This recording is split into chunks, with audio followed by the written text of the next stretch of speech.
السلام علیکم ورحمۃ اللہ وبرکاتہ۔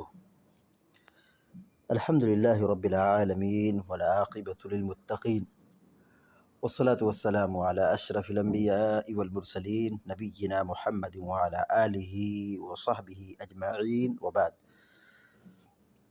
فعن عیسی بن یزداد عن ابیہ قال قال رسول اللہ صلی اللہ علیہ وسلم اذا بال احدکم فلینطر ذکرہ ثلاث مرات رواہ ابن ماجہ بسند ضعیف۔ بلوغ المرام من ادلۃ الاحکام کی حدیث نمبر 92 یعنی 92 ابھی آپ کے سامنے پڑھی گئی ہے۔ حدیث کے راوی عیسیٰ بن یزداد ہیں اور وہ روایت کرتے ہیں اپنے والد سے، اپنے ابو سے۔ تو عیسیٰ بن یزداد اپنے ابو سے روایت کرتے ہیں، تو عیسیٰ کے والد کون ہوئے؟ یزداد۔ اہل علم یہ کہتے ہیں کہ عیسیٰ اور ان کے ابو یزداد دونوں مجہول راوی ہیں۔ مجہول کا مطلب کیا ہوا کہ ان کی زندگی کے حالات کے بارے میں کہیں اس کی تفصیل نہیں ملتی ہے، یعنی ان کا آتا پتہ کچھ نہیں ہے، تو اس وجہ سے روایت کیا ہوتی ہے؟ ضعیف ہو جاتی ہے۔ جب مجہول راوی آتے ہیں سند میں تو حدیث کیا ہوتی ہے؟ ضعیف ہوتی ہے، سند کمزور ہو جاتی ہے۔ تو عن عیسی بن یزداد عن ابیہ قال قال رسول اللہ صلی اللہ علیہ وسلم۔ عیسیٰ بن یزداد اپنے والد یزداد سے روایت کرتے ہیں کہ قال رسول اللہ صلی اللہ علیہ وسلم کہ اللہ کے رسول صلی اللہ علیہ وسلم نے فرمایا۔ حدیث ضعیف ہے۔ اذا بال احدکم، پیارے نبی صلی اللہ علیہ وسلم نے فرمایا، اذا مانے جب، بالا یبولو مانے پیشاب کرنا، بالا یبولو پیشاب کرنا، اذا بالا احدکم، احد مانے کوئی، کم مانے تم، احدکم تم میں سے کوئی، اذا بالا احدکم جب تم میں سے کوئی شخص پیشاب کرے، جب تم میں سے کوئی شخص پیشاب کرے، فَلْيَنْتُرْ تا سے، فَلْيَنْتُرْ، نَتَرَ يَنْتُرُ کے معنی ہوتا ہے جھاڑنا، نَتَرَ يَنْتُرْ معنی جھاڑنا، فَلْيَنْتُرْ چاہیے کہ جھاڑ لے، فَلْيَنْتُرْ چاہیے کہ جھاڑ لے، ذَكَرَهُ اپنی شرمگاہ کو، ذکر معنی شرمگاہ، فَلْيَنْتُرْ ذَكَرَهُ چاہیے کہ اپنی شرمگاہ کو جھاڑ لے، ثلاث مرات تین مرتبہ، ثلاث مرات تین مرتبہ، رواہ ابن ماجہ بسند ضعیف۔ امام ابن ماجہ رحمہ اللہ نے اس کو بیان کیا ہے بسند ضعیف، ضعیف سند کے ساتھ، یعنی سند کیا ہے؟ کمزور ہے، روایت بھی ضعیف ہے۔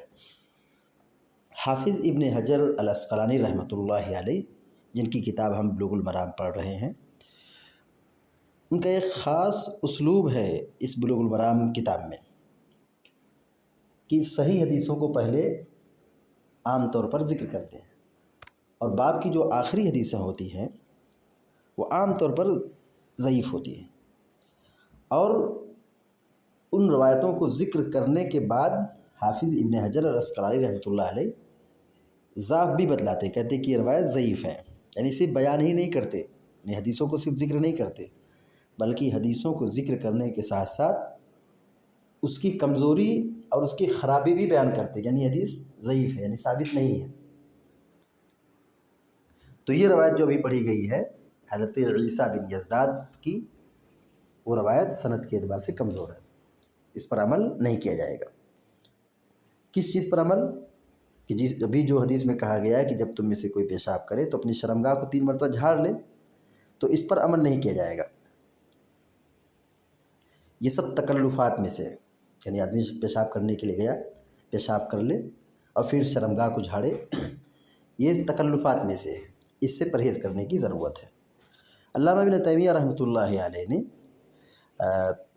اس عمل کو بدعات میں شمار کیا ہے، یعنی استنجا کی جو بدعات ہیں اس میں اس کو شمار کیا ہے کہ آدمی پیشاب کرنے کے بعد اپنی شرمگاہ کو 3 مرتبہ جھاڑے، یہ جھاڑنا علامہ ابن تیمیہ رحمہ اللہ نے بدعات میں شمار کیا ہے۔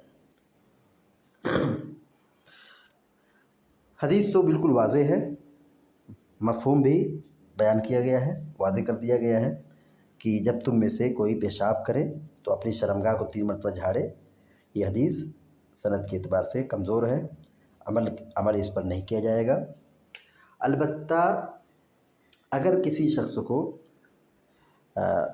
قطرات کی بیماری ہے، یعنی پیشاب کے قطرے ٹپکتے ہیں، تو اگر کسی کو بیماری ہے تو وہ اپنی بیماری کی وجہ سے وہ ایسا کر سکتا ہے کہ مطلب وہ اپنی شرمگاہ کو جھاڑ لے، نچوڑ لے، تاکہ شبہات دور ہو جائے، تاکہ شبہ ختم ہو جائے۔ ورنہ عام لوگوں کے لیے یہ حدیث قابل عمل نہیں ہے۔ اگر کسی کو بیماری ہے تو بیماری کی وجہ سے وہ اگر ایسا کر لیتا ہے تو کوئی حرج نہیں ہے، لیکن عام طور پر جو سارے لوگوں کے لیے عمل ہے وہ یہ کہ پیشاب کریں، پیشاب کرنے کے بعد اپنی شرمگاہ کو پانی سے دھلیں، اور اگر پانی نہیں ہے تو جو تعلیم ہے کہ 3 پتھروں سے صفائی کریں، نہ کہ اپنی شرمگاہ کو 3 مرتبہ جھاڑیں۔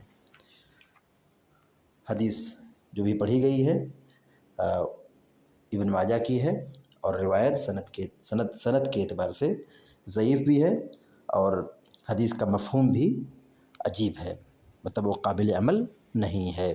اللہ تعالیٰ سے دعا ہے کہ اللہ تعالیٰ ہم سب کو نیک عمل کی توفیق عطا فرمائے، آمین یا رب العالمین۔ اقول قولی هذا واستغفر الله لي ولكم لسائر المسلمين فاستغفروه انه الغفور الرحيم، وصلى الله على نبينا محمد وسلم تسليما كثيرا، والسلام عليكم ورحمة الله وبركاته۔